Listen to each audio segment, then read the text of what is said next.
Welcome back, everyone, to All About America's Team. This is episode 30, and we have a lot to get into today. I'm Ray Nickens, and I'm this is, Owen as DeChico. always, and we are here. We're going to be talking about just some off-season news, get you all caught up with all the Dallas Cowboys blunders or success, whichever you want to call it, and also just talk a little bit about what the NFL has going on, and also we're going to break down each positional grade for the Dallas Cowboys last season and give our thoughts on how the offense, defense, and maybe even special teams will look in the following season. So let's get right into it. Owen, I'll let you take it from here.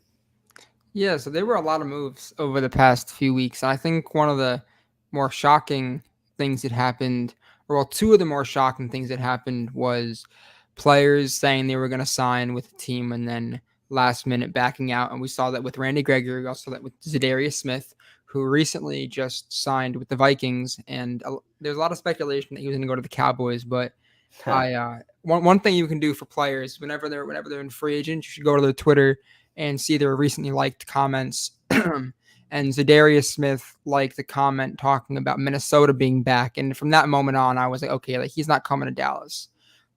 There were a lot, and I mean a lot of quarterback moves this offseason, probably the most in recent history, and for the first time in a while, the NFC is wide open outside of Tom Brady coming back. Just any team outside of the Bucks is wide open, with the Packers losing Devontae Adams, which was a very big trade. Was not expecting that. And you even saw guys like Russell Wilson, who have kind of been getting the short end of the stick with love via fans saying that he's been overrated and he's not all that great anymore. And now he has the chance to go to a team who's very good, and their only probably hole on their team is tight end, because they had to get rid of it. They had to trade Noah Fant to Seattle. And you also saw teams. You also saw the Browns, who traded for probably the most controversial player in the league, and I have some thoughts on that, and I'm sure Ray does as well. And Baker, who knows where he's gonna go? I say he's gonna go to Seattle, because or the Giants, one of those two teams. And every day we got to find out if Aaron Rodgers wants to play football anymore. But I think today he wants to play, so we'll have to find out what he says tomorrow. But Ray, I think I hit all of the big ones. I might have been. Oh, yeah, also Von Miller going to the Bills and shocking everyone Mhm. after he said that he wanted to go to Dallas, but Stephen Jones didn't want to open up the page. Did not want to open up the checkbook for him. But Ray, do you have any? I know you love the Russell Wilson trade, so I'll let Yeah. you go into that. Go into detail on that one. Yeah, just a quick point of order. Anytime a team says that they want to go to the Dallas Cowboys, I just ignore it because I don't. Whenever that happens, I just know they're not coming to Dallas. Yeah. So that's just me. I would have loved if Von Miller had come to Dallas because it would have really helped our defense and given Micah Parsons his own set role, and then also have a leadership role at the linebacker position. But I did not see that happening, especially since Dallas has never been one to grab that key star talent out of free agency since back in the 90s when they traded for Charles Haley and Dion. And back then, Jerry Jones was much younger and don't want to say much wiser, but I'll leave that up in the air as to the listeners. But yeah, I really did like the Russell Wilson trade. I feel like this is a great opportunity for him, and it's one of the first times that we've really seen a quarterback still somewhat in their prime leave that franchise that they've been for the first half of their career to go play somewhere else.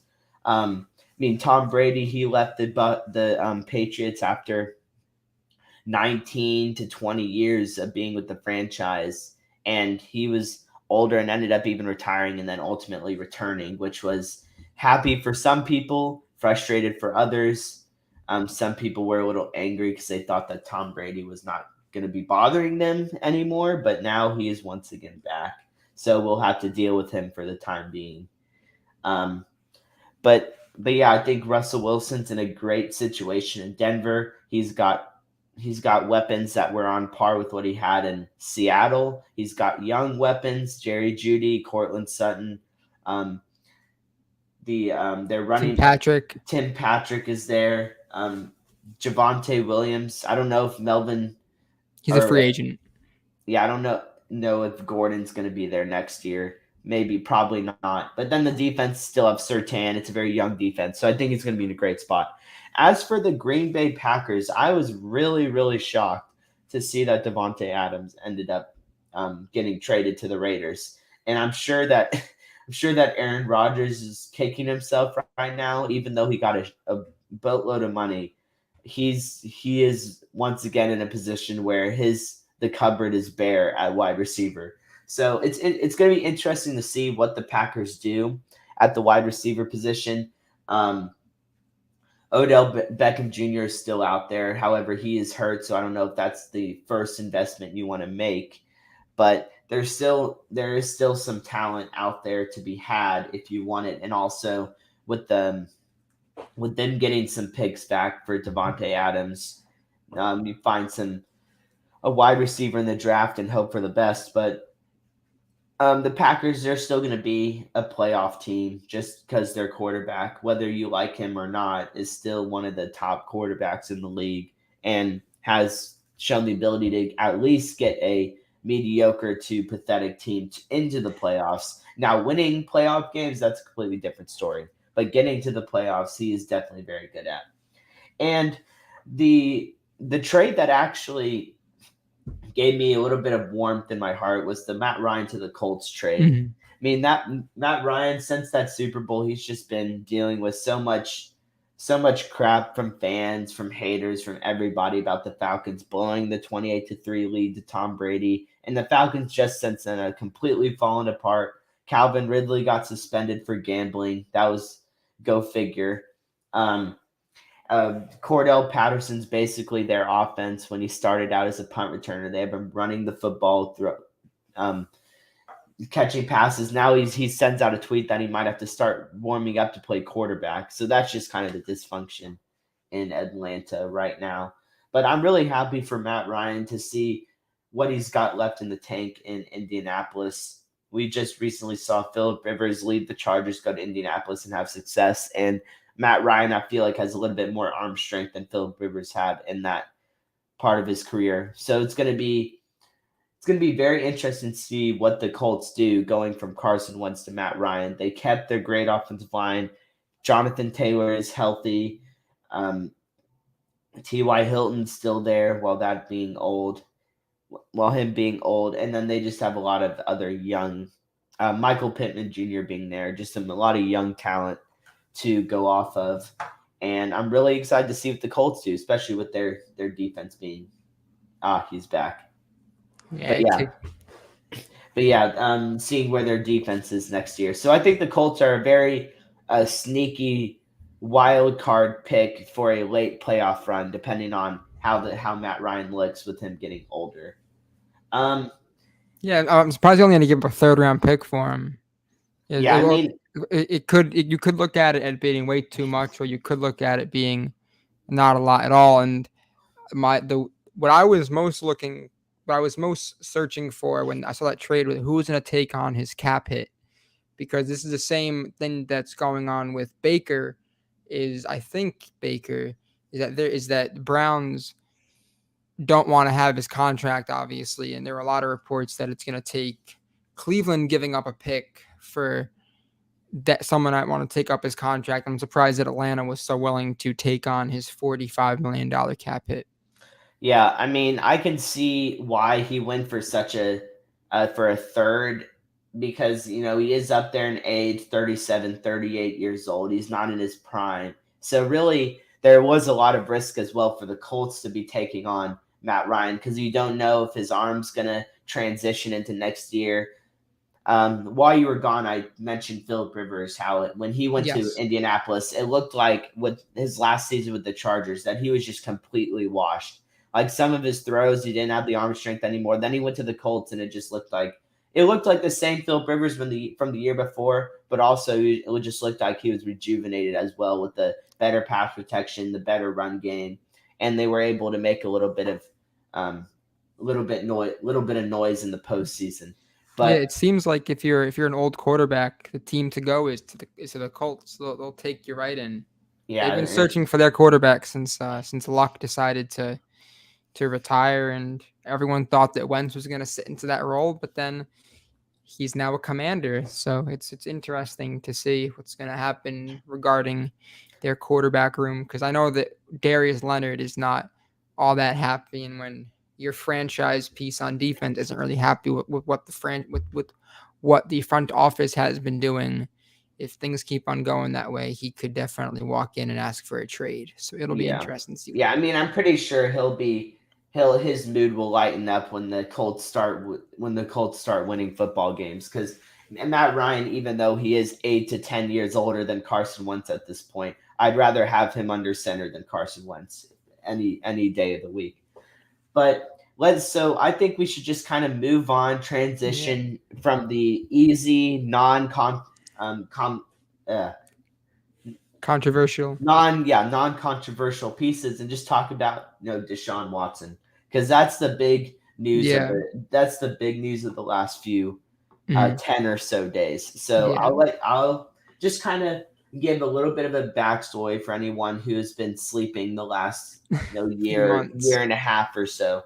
So Deshaun Watson, he's been under a lot of scrutiny for Accusations. accusations in regards to him and a massage parlor and doing some not very good things. But he was just recently clear found not guilty for any criminal charges regarding that, but he is still facing some civil charges as well. So, with him being cleared from criminal charges, the Browns went ahead and traded multiple firsts, multiple seconds to the Texans to acquire Deshaun Watson. And there's been a lot of backlash from fans all over the NFL. There's been some um, happiness from some fans that Deshaun Watson kind of got out of the first half of those reports unscathed. And then also there's Baker Mayfield, who is very upset and wants to out, but unfortunately nobody seems to want him because the the Falcons went ahead and traded for Marcus Mariota to be their starting quarterback, and the Colts traded for Matt Ryan to be their starting quarterback. So really, there's only a very few landing spots for Baker Mayfield to go, unless the Dallas Cowboys just want to take in Baker Mayfield, or even the Eagles. So we'll see on that front. But anyway, this is mainly more about Deshaun Watson. And so I guess a few questions that I will bring to the table to start is, do you think that he will start the season week 1? Do you think he'll be suspended? What's kind of the initial actions do you think that the NFL will take in these months coming up to the draft and then also the season? So I think that the NFL, they they were very in years past, they were always very hard on drugs and drug tests, and then when you looked at um, things regarding domestic violence and abuse, it was kind of like it didn't really matter as much. Because when Ray Rice, I feel like he was when videos started coming out, people were just like, yeah, we're not gonna deal with this guy anymore. And even like Kareem Hunt, who did some bad things, and Joe Mixon did some bad things, and then even Zeke, who was and he was only suspended because of civil cases, and that is what a lot of people are worrying about, because there are still 20, well, not worrying, but people are still talking about, because there are still 22 civil lawsuits out there. And I'm surprised that Watson was not on the commissioner's list. I don't think he was, at least, but he just didn't want to play for Houston anymore. And I saw a tweet earlier today that the the sexual assault in uh, in Cleveland, the funds for help has gone up rapidly due to Watson being traded. And you can look at that as good, or you can look at it as people are worried. But I guess that's up for personal interpretation. But I thought that the worst two things: Texans got a haul, they got a lot, and I was surprised they got so much given Watson tomorrow could the civil lawsuits could find him all guilty and he can never play football ever again. But what I thought was the most disgusting part about this whole situation was that if a player is suspended, okay, let's say that Ray or I get suspended for jaywalking. That would be We quite a suspension. it would Ray and I would lose we would all of our money would get taken out of our base. So if him or I got a signing bonus, none of that would be touched. And if my memory serves me right, maybe I'm wrong, but a lot of teams like the Browns were out and Watson said no. And then when Watson started getting his contract offers from these teams, I think he became very hesitant. And then when Cleveland gave him a lot of guaranteed money and a big signing bonus, he was like, yeah, 100%. So Watson got a $45 million signing bonus for this year, and his base is $1 million. So that means if you could probably figure this out, if he gets suspended tomorrow or a minute from now, his $45 million is safe, and his $1 million in base salary will go down.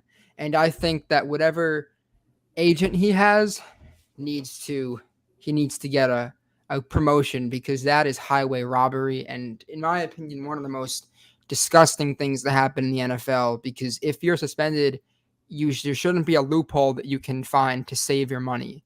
And I think that this being able that happening is something that will definitely make me look at the league differently, and shows that sports in general, that putting your hands on someone, especially a woman, or asking them to do things that they don't consent to, they don't really it doesn't matter as much as injecting yourself with something or taking any other illegal drugs. And I think that definitely ruins the game or ruins people. And I'm sure there are people who, if something happens, that that there's a good chance they could never want to watch football again, or they could decide to go on some type of strike. Because if it's obviously football and other sports are for fun, and 100% their main is for fun and to create revenue. But if a top five quarterback, I think Ray and I can both agree that he's top five when playing, if that person has that amount of baggage, and even if he didn't do it, he still put himself in that situation. And I feel like it'd be very difficult for 22 people to lie. So maybe, who knows, maybe he didn't do it, and maybe this was all some type of something made up, but he definitely did something not great for this to happen, because you don't see other players getting this type of story. But there's my little rant. I'm sure Ray can make things a little more fun. Yeah.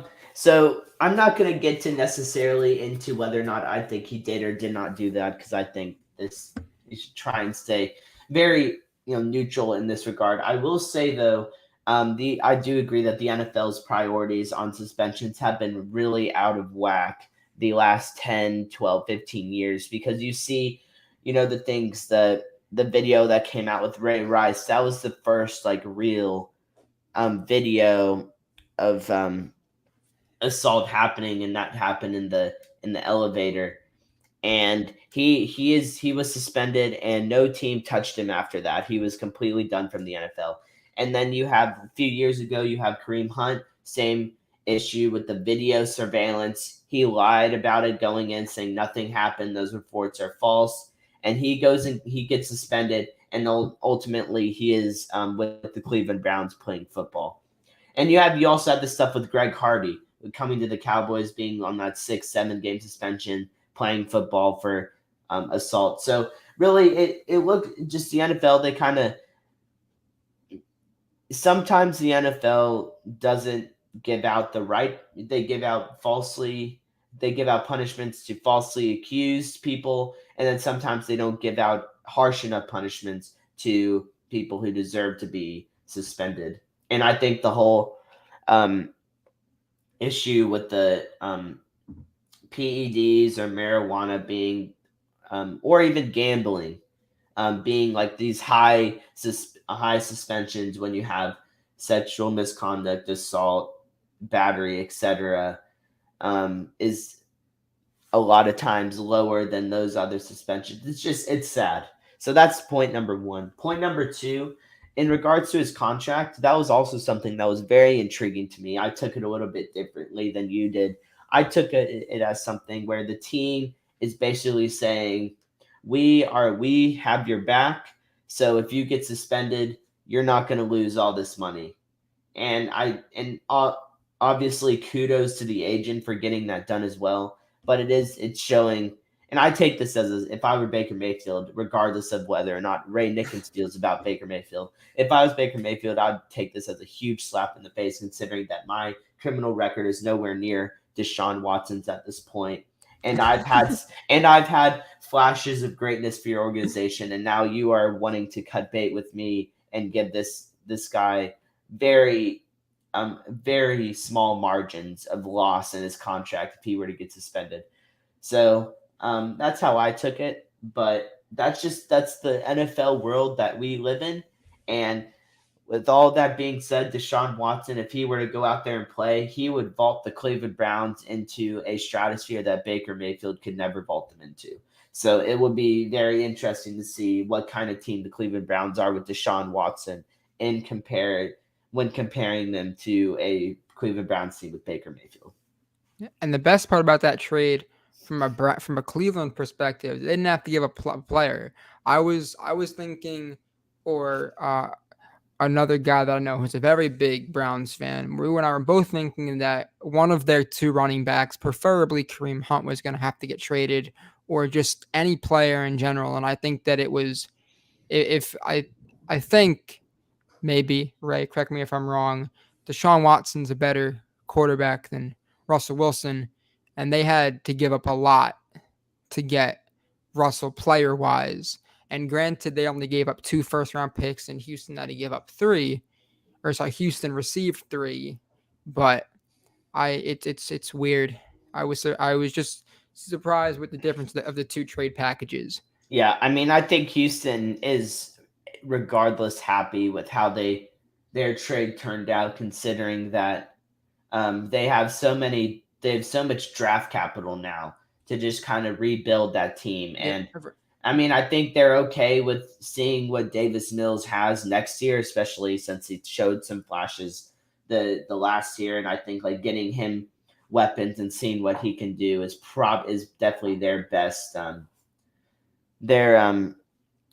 bet right now. I was kind of surprised that Kareem Hunt wasn't traded. I don't think that would be a bad thing for the Browns to see Kareem Hunt traded, especially since it would basically give Nick Chubb it would make him the main back, and that would help a lot of fantasy players, including me, who had to deal with Kareem Hunt stealing touches from Nick Chubb.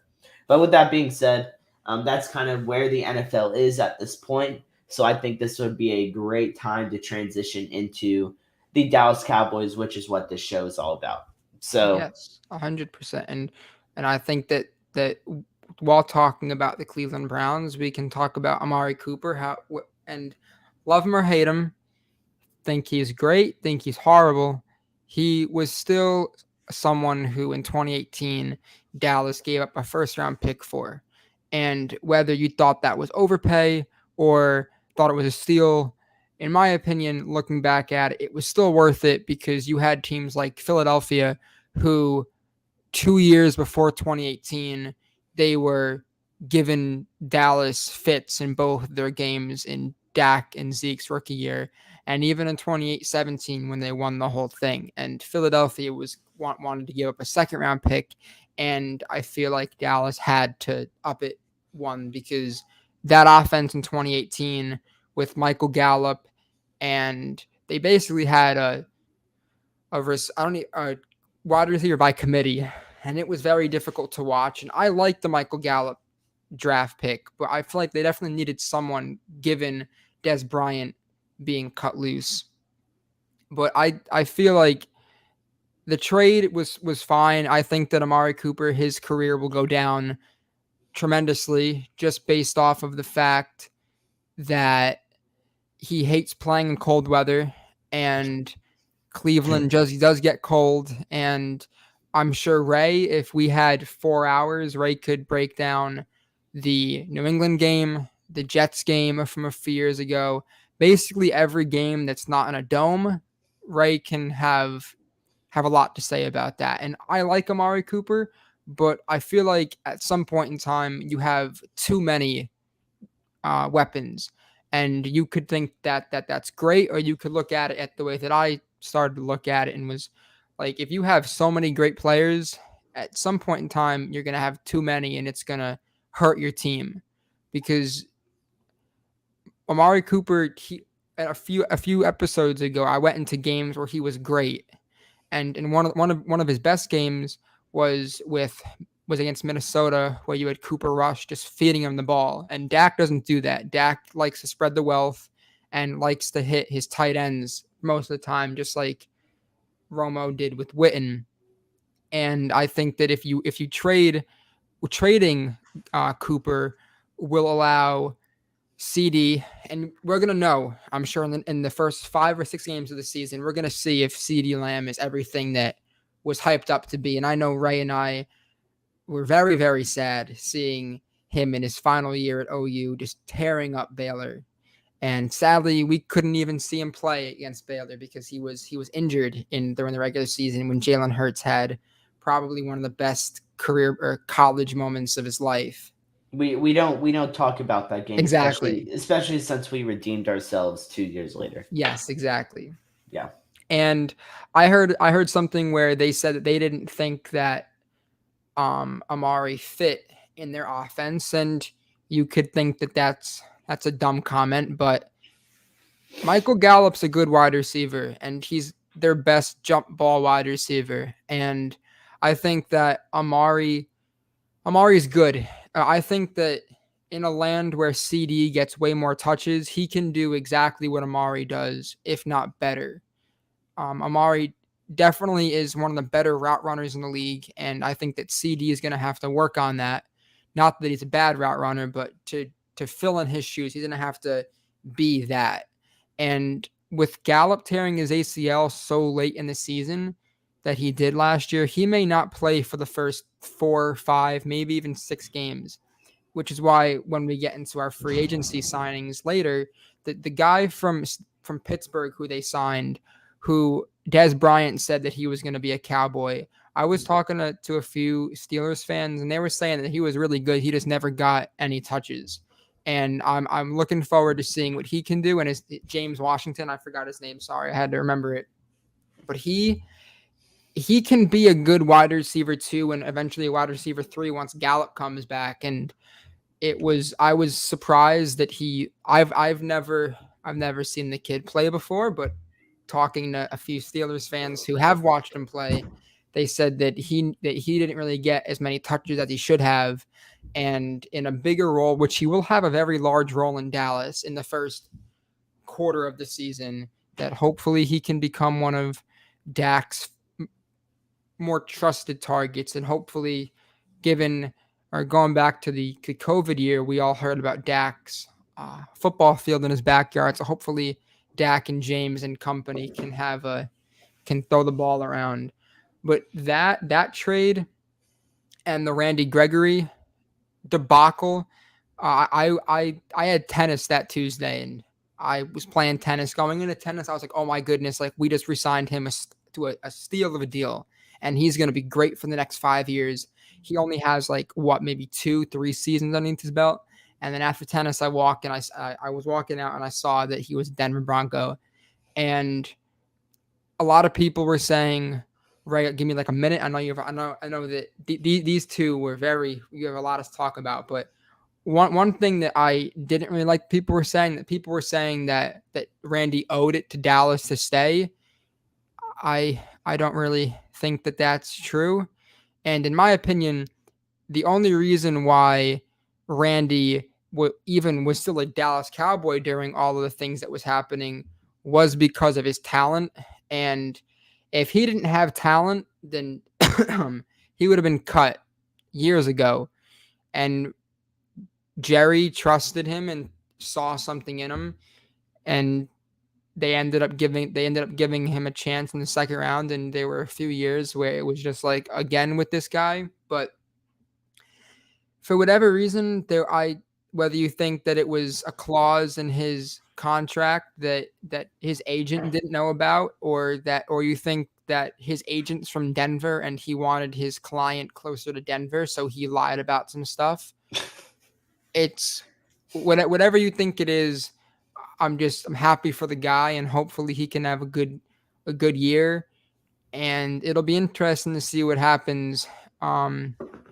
And I, for one, am very thankful that we had to play the Chargers and the Chiefs and the Broncos, all these great teams last year. Because if Dallas had to play them this upcoming year, I don't think they would.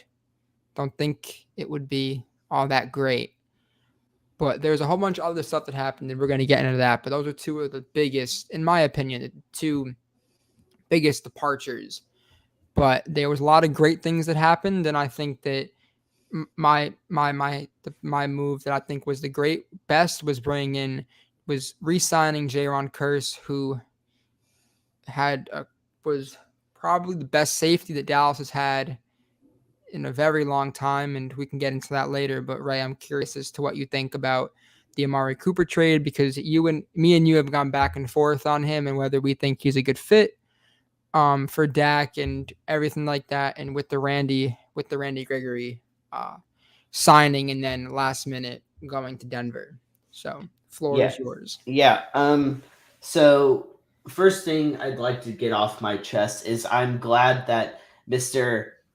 Owen has finally seen some sort of light that I've been trying to shine down on him in regards to Amari Cooper, and the fact that sometimes too many weapons is not the best thing. Because I think that's one of the things I was trying to emphasize when this news first broke of him maybe being released or traded. I said, and he was bringing up the fact that Amari is not getting enough targets to be successful in these games. And one of those reasons is either he's not open or there's just so many other people that have Dak's trust that Dax can get the ball to.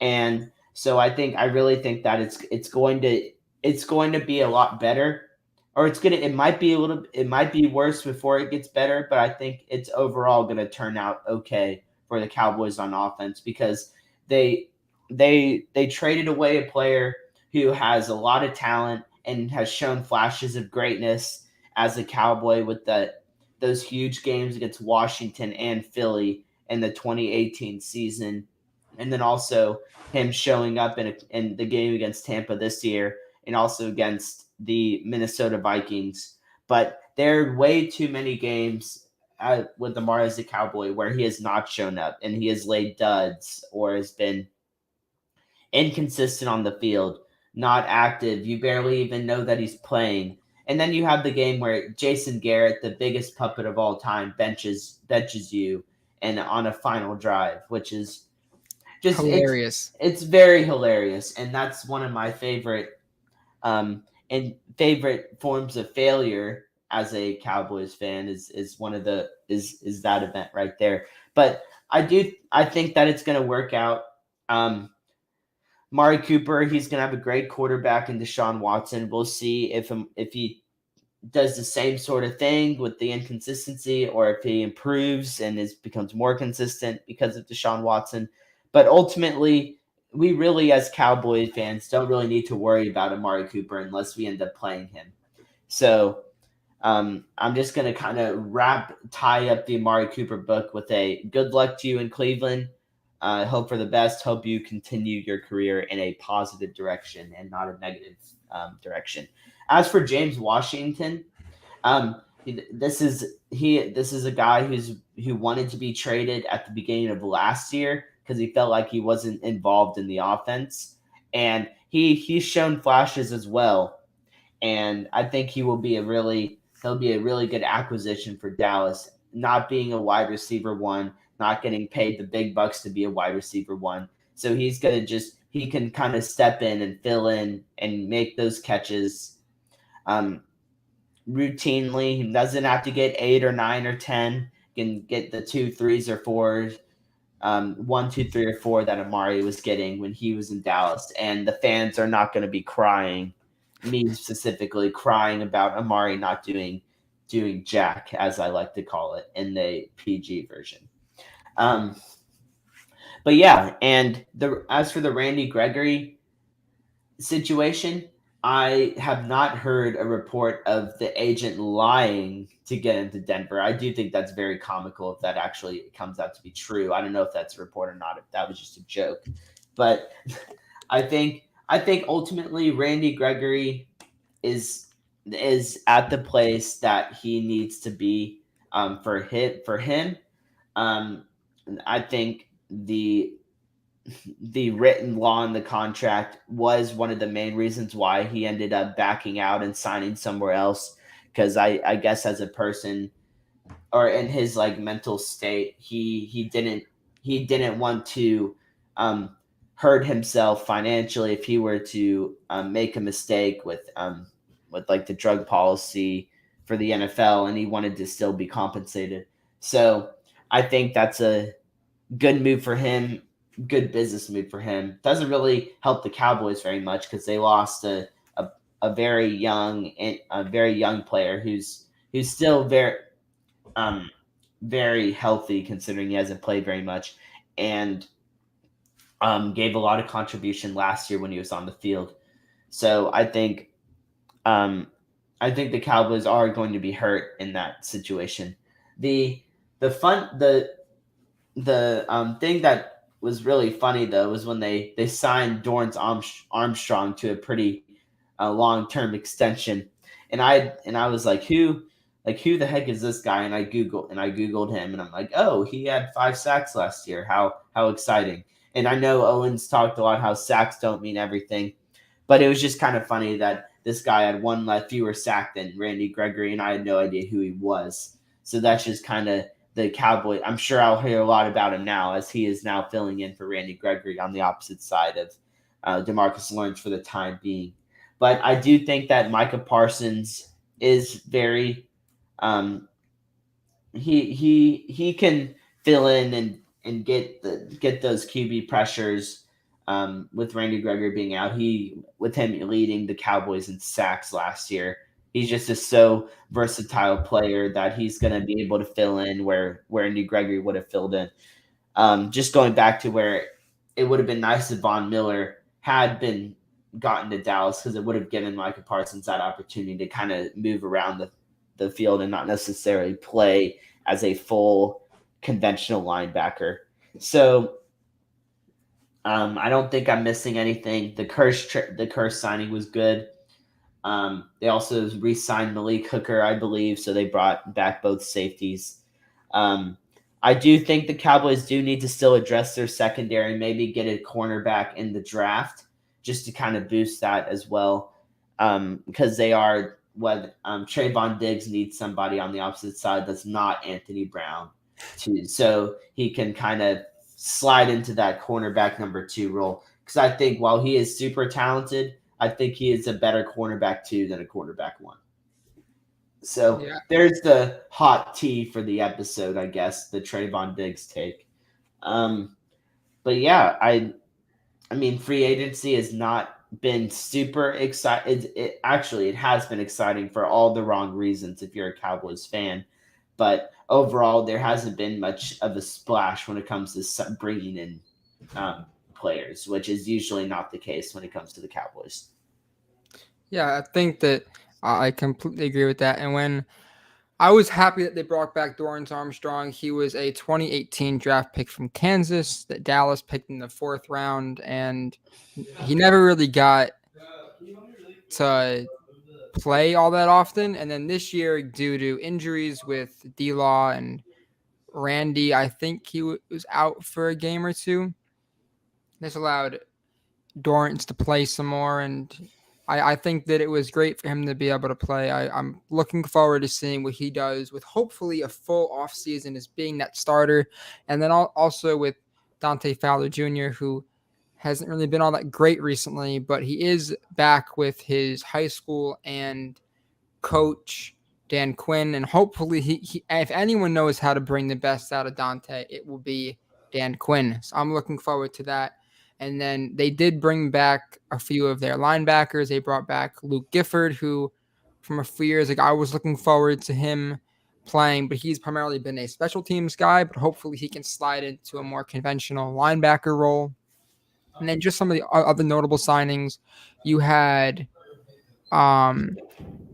Leighton Vander Esch get a 1 year contract, which I was very happy with because he didn't really play that great, but he did have a good game against the 49ers in the playoff game, and hopefully he can build off of that.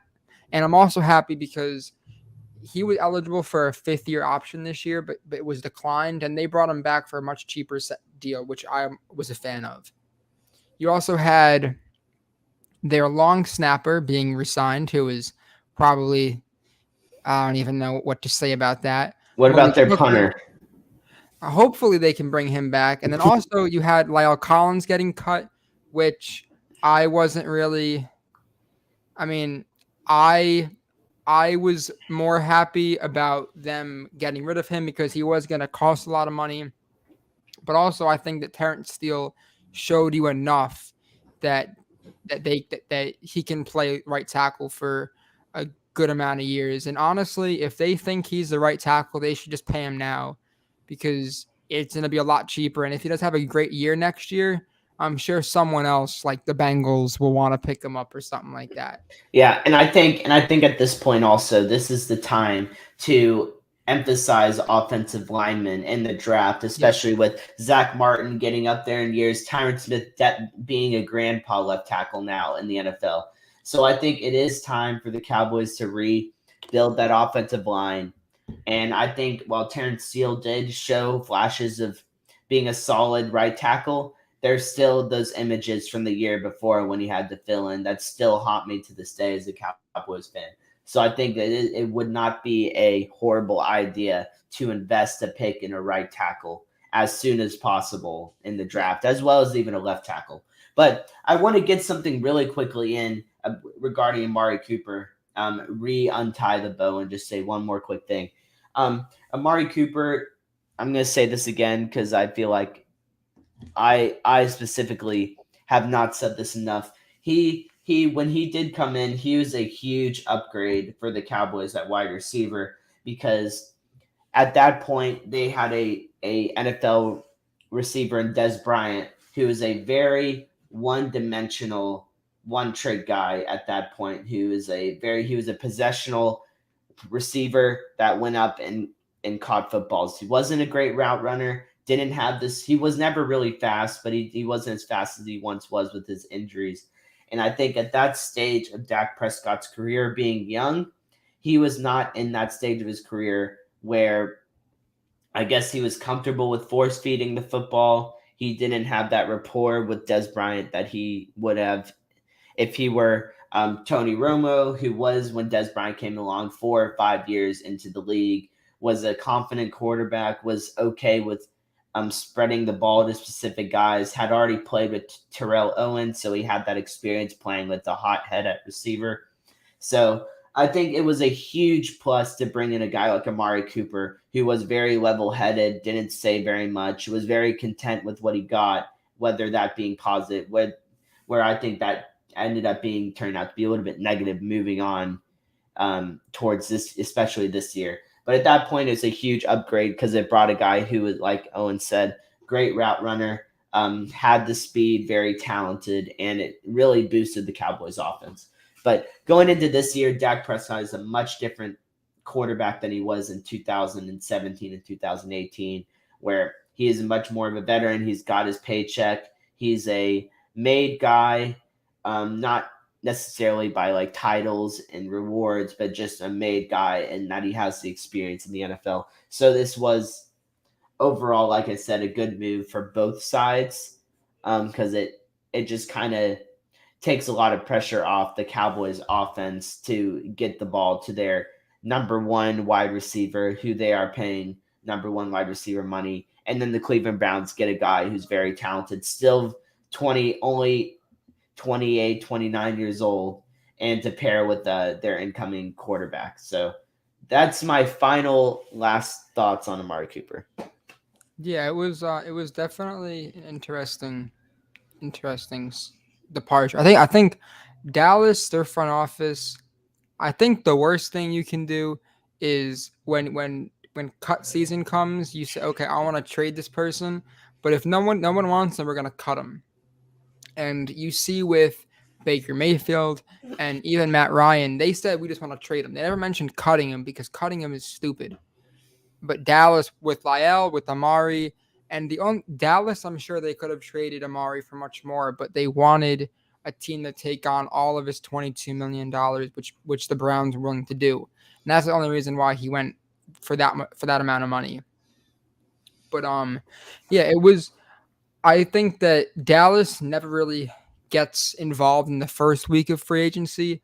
They have the second most amount of money, but apparently the only bowl that Dallas wants to win is the Cap Bowl because they don't really have any interest in signing guys like Bobby Wagner or any other, unless they think that Bobby Wagner, his athleticism is so bad that he's not valuable.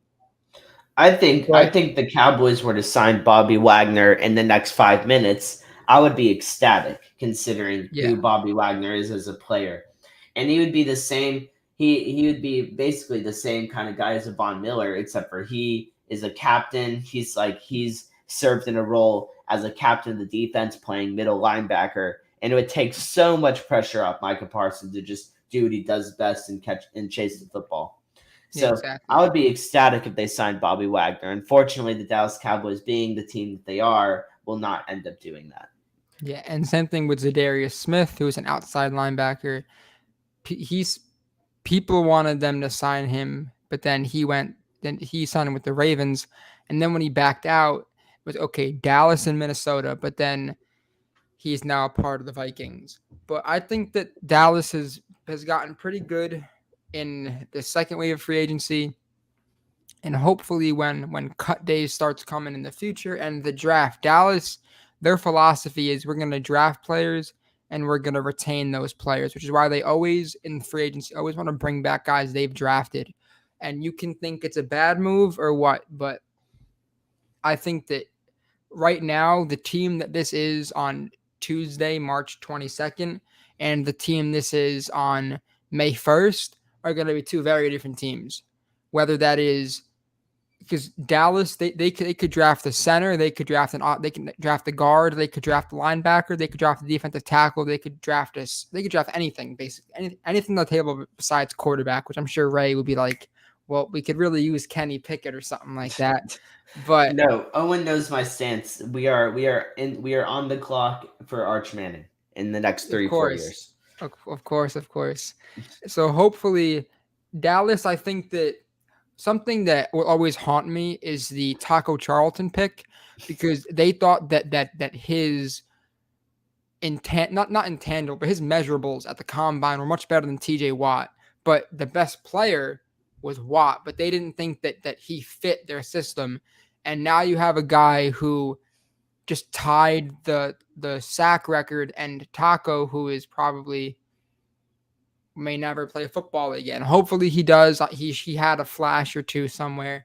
But the past two drafts, they've drafted for best player available. When you get CeeDee Lamb dropping to 17, I think, and then you have Michael Parsons, who due to some college accusations dropped in the draft a little bit, and thankfully, hopefully, all that stuff is behind them. And that's just the way that it works. Dallas will always get better in the draft. The last time they signed a big guy was Brandon Carr, I believe. That was like 6 or 7 years ago, where they Mhm. signed him like to a 5-year deal or something like that. And I'm sure if I was coherent at that age and a coherent Dallas fan, I'd be like, oh, we should continue to do this for a while. But that's not something they want to do. And one thing that I have speculated upon and I saw, and Ray, I want to get your take on this, and then we can move on to grades. Is Zeke, you can cut him after this season. D-Law, you can cut him after this season. Mike McCarthy, this is his last season of being um of his on his he's like on a contract year. Imagine this. Next year, you go into it, you keep Dan Quinn, maybe get a new offensive coordinator, maybe you keep Kellen Moore, you get rid of Mike McCarthy, you bring in Sean Payton, you have like $80 million in cap space due to D-Law being out, Zeke being out. And I don't know if that's going to happen, but that could be something they want to do. Jerry wanted Sean Payton. I thought it was pretty funny. Sean Payton was supposed to come to Dallas, but Anthony Davis was traded, and they didn't want two bad things to happen in New Orleans in the same offseason. So it'll be interesting to see what happens due to Mike McCarthy, because this is probably the first time ever that you've seen a coach coming off a 12-5 season on the hot seat. And I saw a report where for the first time in this is going to be his third draft. Yeah, the first time this is the first time that Mike McCarthy is going to take an active lead or an active role in the draft. And I think that's great. If you're a coach and if this is the last time you're going to wear a Dallas hat, at least go draft guys that you want. So I would put yourself in the best position to feed your family for the next few seasons. So that's the way that I look at it. But I'm sure Ray has a lot to say. Yeah, I'm gonna give the very concise version so we can just get to move on. But Owen knows my opinion on Mike McCarthy. I think every day that he is still the Cowboys head coach is far too long. I thought he should have been fired 2 months ago. But yeah, I would be totally okay with the Cowboys cutting DeMarcus Lawrence and Ezekiel Elliott next year and bringing in Sean Payton. Because I feel like with Sean Payton as the head coach, the Cowboys would make that splash in free agency with the $80 million of free cap space. Because I feel like Sean Payton is going to be that coach who is going to keep the owner at an arm's length and is going to want to do the things that he wants to do as the head coach. And I think that's where the Cowboys have suffered for the last 25 oddish years. Not 25. Suffered for 16, the last 16 years since Bill Parcells ended up resigning and leaving. They've had coaches who've just been just guys who've just done the owner's bidding and not necessarily I don't want to say thought for themselves, but in some instances it did seem like that they were speaking as if Jerry were speaking. So I think if Sean Payton were to end up becoming the head coach for the Dallas Cowboys, I think you'd see a very different style offseason for the Cowboys. You'd see a very different style of play from the Cowboys, and you might even see more wins. Who knows? But I would not hate that scenario of seeing Ezekiel Elliott not on the team anymore, DeMarcus Lawrence not on the team anymore, and Mike McCarthy for sure not being the leader of the team anymore, and seeing Sean Payton as the head coach. Only issue that I have with Sean Payton is that the Saints have been in cap hell for the past few seasons, and I think the most laughable signing was when they gave Hill like a very, very close to quarterback money. And Dallas was in a very bad cap space when Tony Romo retired, and even before that. And I think that this is the first time where Dallas is above by a lot. And I think that it's good, and I am very happy with the position of cap, and hopefully they use it, because if you don't use it, then why have it? But it'll be interesting to see what happens over the next few days. But Ray, I am very, very interested to see what grades by position you have, and maybe if you want maybe offensive line, you can go into specific guys. But the leader of the team in Mr. Rain, Dakota Prescott, I would love to hear what you have to say about the man, and just like a few minutes about what you think his grade is on a level of A to F, maybe some minuses, maybe some pluses. I don't know. And then after this, maybe we can figure out what our Cowboys GPA is. Cowboys GP. Oh Lord. Um, yeah. So starting off with the quarterback, Dak Prescott. He started off very hot last season. Played very well in a loss to Tampa Bay. Played very well in a win against the Chargers. Played well against the Patriots. Um, Played well against games against the Eagles and Giants that happened early on.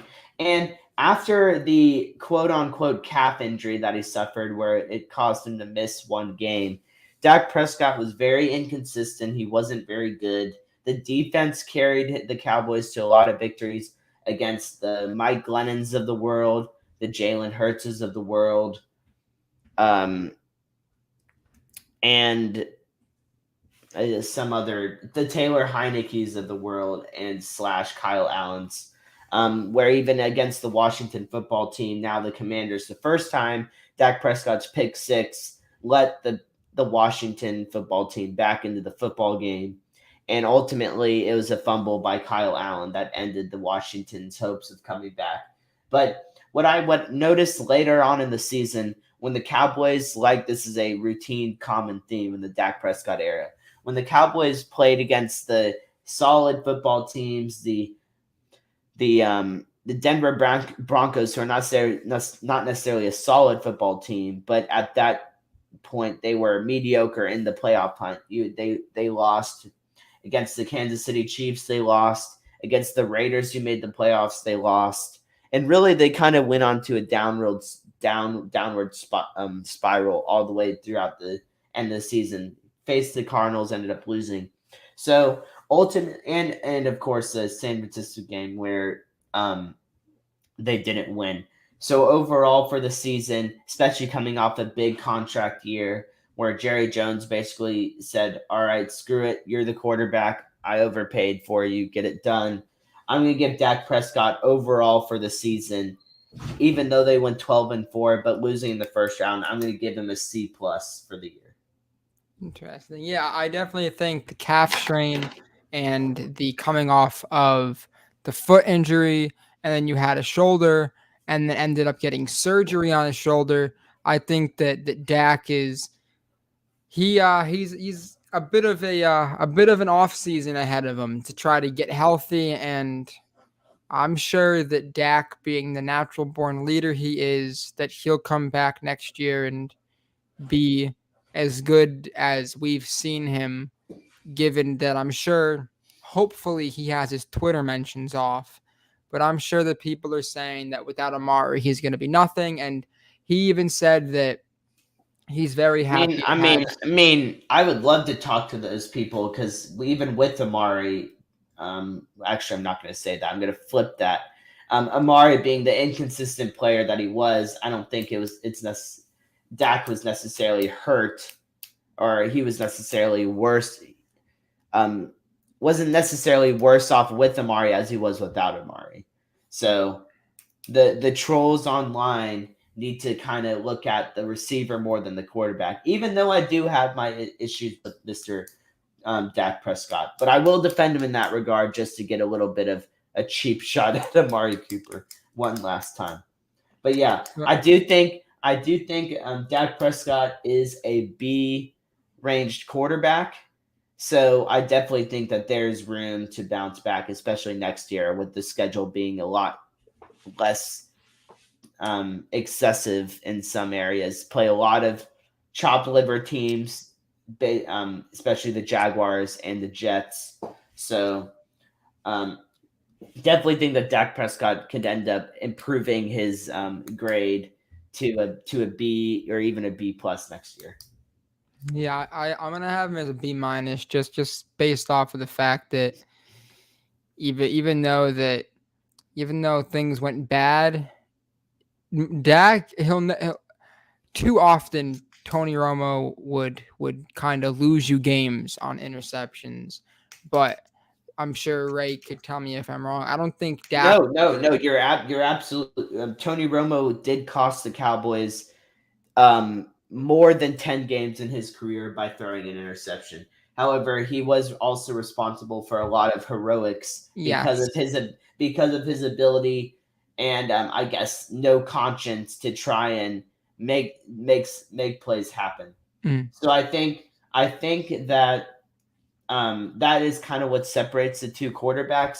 Dak Prescott's not going to try something that is yeah. anywhere near um, regarded sketchy, but that's not going to win you a lot of football games if you don't have the confidence to try something that's not the easiest. So Yeah. that's why he's in that C plus range because there were many times during the season where if Dak made one play, then the Cowboys would have won those specific games. So 100%. yeah, And that's where I he is. just I don't think you'll ever see Dak make a Kyler Murray kind of play in the playoffs where he just throws the ball up for a pick six. Absolutely not. No. Yeah, he'll However, take a sack or he'll fumble. however, Maybe it'll be a fumble However, touchdown. if he did make that play, Owen would have to retire because he would not be able to handle me. Of course not. So we can move on to Zeke. Zeke, who had a torn knee for half the year and still got 1,000 yards. Uh, Zeke, I love you, buddy. I think it's time for Tony Pollard to kind of take over the reins of the offense. So I'll give him a C. I'll give him a C. I would give him a C minus, but I'll give him a C based off playing on a torn knee. Yeah, I'm just gonna do both running backs really quickly. Zeke, I he didn't really change any game this year based on his play. So I'm just gonna give him a C. And then Tony Pollard, I'm gonna give him an A minus because whenever he was in the game, the pace of the offense just completely Yep. shifted, and it was always a positive thing when he came into the game. So Tony Pollard deserves the 3.65 addition to the GPA or to his GPA for this last Yes. season. So Yes, he does. way to go, Tony Pollard. The offensive line, I'm gonna give a D, maybe even a D minus. I feel like they started off really well, but whatever it was, if it was Dak, his internal clock being slower, but I felt like even Zach Martin was getting beat. And there were a few times where I was like, "Oh no, Dak, cover your ankles, buddy. Something may happen." I was very, very worried. Um, and I think that there's a lot of improvement, and hopefully that improvement comes in the draft, 100%. Because I don't think that you can roll out with that same squad. And Dallas earlier, the reason why they're so good was because they made the unattractive picks of getting Tyron Smith, Zach Martin, Travis Frederick, and I'm sure there were more flashy wide receivers out there that could have been picked, but that's the reason why they're here in this position. And I feel like Dallas needs to take another premium pick at an offensive lineman, and they get a D. Yeah, I'm not gonna be anywhere near as harsh as you because I feel like the offensive line that deserves a D would be the Cincinnati Bengals offensive line, allowing Joe Burrow to be sacked um, a league high. So I'm gonna give the Dallas offensive line a B minus because ultimately I feel like that Dak Prescott was never in a situation where he was getting absolutely blasted. I didn't see him take a hit that was, like a really bad hit all year. But the reason why they're getting a B minus though is that the run game was pretty much non-existent the second half of the year, and I think that's where they need to address is they need to get some guys in there to replace those older guys to kind of boost that running attack because I think the Cowboys are a lot better when they are a run first team than they are a pass first team, and we've seen that throughout Dak Prescott's career where he is a much better quarterback when they are running the football effectively, and not that's not just him. Any quarterback is a lot better when they run the football effectively. So that's why the offensive line for me is getting a B minus. Tight end, I'll just do all of the pass catchers.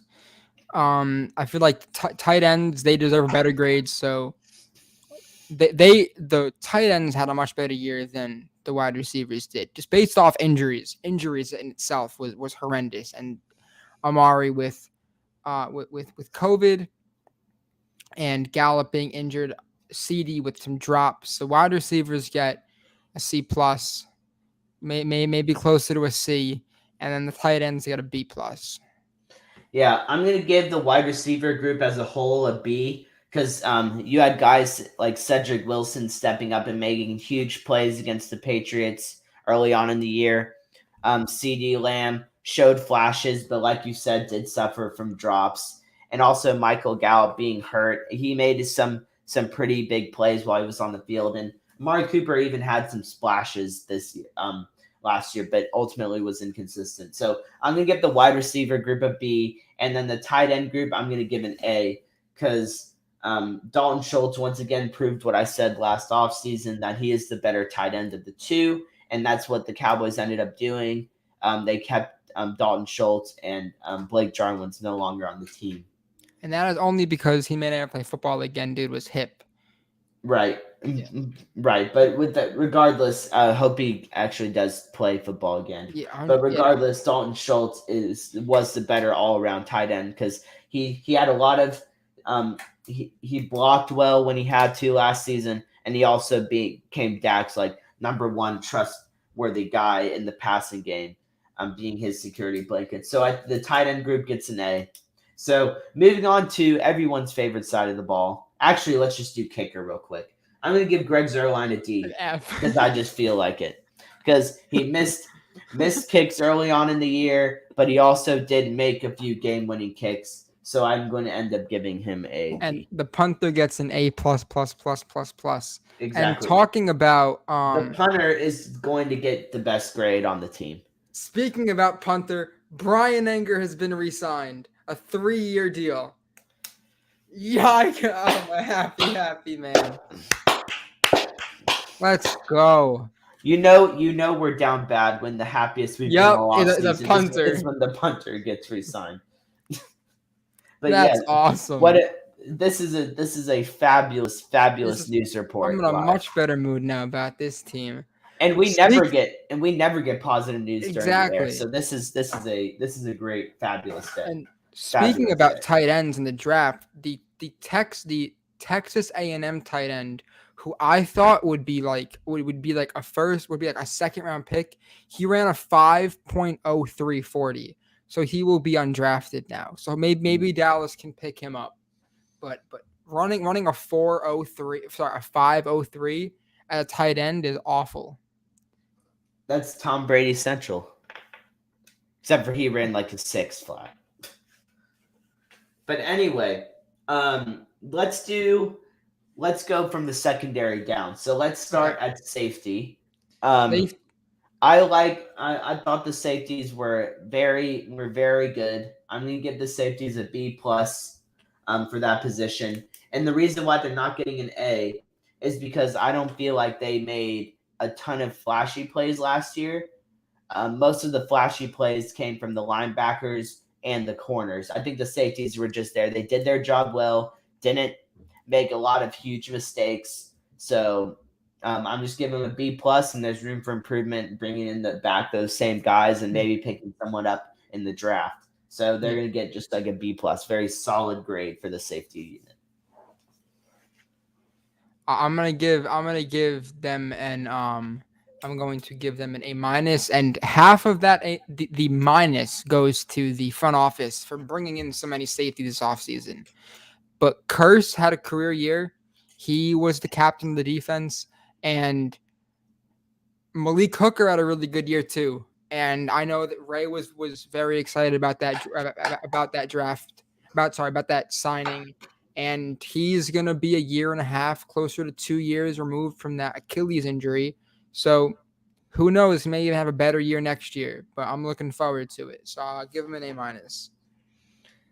Yeah. Cornerbacks. See, this is our second controversial topic of the day, talking the cornerback grades, because I can go either way with this grade. Trayvon Diggs having a phenomenal year if you look at it from interceptions, but also a pretty pedestrian year when you look at it from all around coverage. And then you have Anthony Brown who played solid some instances and horrible in other instances. You have Jordan Lewis who was just kind of there, and and then I'm blanking on the rookie Kelvin Joseph, who Kelvin didn't Joseph put out that much. who missed a lot of time and then played a little bit later on in the year. So ultimately, I'm gonna give the cornerback group a B. They were a lot of interceptions, but ultimately, there were a lot of mistakes that were made in the secondary this year that happened because of the cornerbacks. And I think with this draft coming up, if they were to, like I said earlier, if they were to get another solid young cornerback to add on to that group, it would make huge wonders. It would allow Trayvon Diggs to play the two and have someone else play at the one who's more of a conventional coverage corner. So I'm gonna just stick with the B and say good job. And there's a lot of room for improvement for the cornerbacks. Yeah, I'm gonna go B too. I think that I kind of feel the opposite about like Trayvon Diggs and his yards. He's only been playing corner for 3 years. Most people in their third year of playing corner are in middle school or high school. So Trayvon has better hands than some wide receivers, and sure, he's gonna bite, but this will be his second full off season due to his first off season with COVID. And I don't really think that we're going to see him be locked down or close to that until one off season from now. So his fourth year, or maybe even his fifth year. Who knows? But I do think that it's going to take him some time. I think he's going to be much better now. And it'll be interesting. Calvin Joseph, I'm looking forward to. Anthony Brown had a career year. He was much better, and Jordan Lewis had a really good year too. So I much more room for improvement, but was for the first time as for being a Cowboys fan, I was looking forward to them being on defense. Yeah, which is always a positive. And Yes. now moving on to I think the best core group on the team, the linebacking core. Micah Parsons was a godsend for the Cowboys defense. He changed everything that they are usually known for. Turned into a very scrappy, aggressive defense, making plays everywhere, tackling behind the line of scrimmage, getting a boatload of sacks. So, and then also you just had the other guys playing well. Lane Van Resch stepped in and played well when he had to. Um, Jabril Cox before he got injured played Oh well. yes, I'm Played looking forward to him coming back. played well when he was on the field, and the other Achilles, one of the Achilles bros Keanu from Neal. Keanu Neal had a really solid season. Completely proved me wrong when he was signed. So I'm really pumped up for this group, and I'm gonna walk out and just give them an A plus, tying the punter. Yeah, Keanu Neal, I don't really think he played all that great. He definitely had some times you think, okay, like this guy can play well, but I don't really think he had a good feel for linebacker, and he wants to go back to be a safety. So who really knows what's going to happen there? But now we have the defensive line. Oh, what's your grade for the Oh, linebackers? A. linebacker A plus. Well, Micah gets an A plus. Micah, Jabril, and half of Leighton Vander Esch get an A plus. Keanu Excellent. Neal can not get re-signed, and the other half of Leighton Vander Esch is a C. But Leighton Hmm. Vander Esch is one of my only Cowboys jerseys, and I feel like I've ruined his career, so Hmm. he gets an A. Excellent. So Now defensive the line. defensive line, which is a very, very difficult thing to grade. Well, see, I think the Cowboys defensive line, when it in regards to run stoppage, was very high because they did do a very good job of stopping the run this season, and that's been their strongest suits the last couple of years, and not necessarily rushing the passer. However, the due to Micah Parsons coming off the edge, they rushed the passer a lot better. They got a lot more sacks. They were forcing third and longs a lot more, which helped their defensive lot. So, and that's one of the reasons why I'm going to give the defensive line a B plus, is because in past years the Dallas Cowboys defense really suffered in the secondary because they were not forcing a lot of third and longs. But this defensive line group really flipped that on its head this last year, and they were in a lot better positions on defense because they were getting those pass rush and getting those tackles behind the line of scrimmage. Yeah, I think D-Lock coming back from his broken foot really helped this defense and elevated it and became a lot better. I'm looking forward to defense tackles played well. I forget his name. The guy from OU that we drafted 2 years ago is a solid player. It's been a long day for I forget his name. But yeah, I think that this team had a lot of wins, but they left a lot out on the field, and it'll be interesting to see how they come back from this going into next year.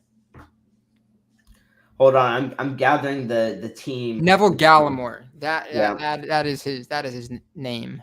I'm grabbing the team grade for the. Thank for the you, year. thank you.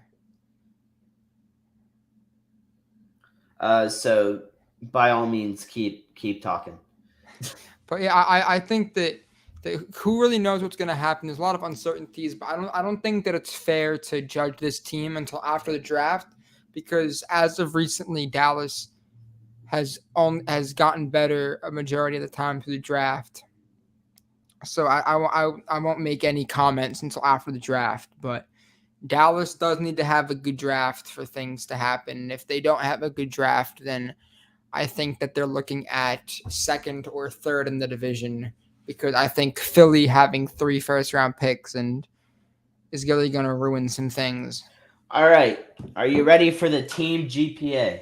Of course. The Dallas Cowboys football team generated a GPA of 3.13. Wow, over a 3. So they are over a B average, even with the D from the kicker. Okay, that's good. That's very good. Good job, Dallas. You do very well at Baylor. Yeah, and I mean, when you're playing the NFC East six times a year, that's what's going to happen. Yeah, but yeah, we covered a lot in this episode, and we back. The next thing we want to tackle is draft, with that happening in like 32 days, and it is my personal favorite part of the offseason. I feel like every single year it gets the time frame gets shorter and shorter and shorter, but definitely look at our Twitter, which is at America's Team, capital P, capital C. I'm sure Ray will have a lot to say, and I will have a lot to say as well regarding everything. And just thank you for all your support. It's crazy that we're 30 episodes in, and we're only going to get better from here.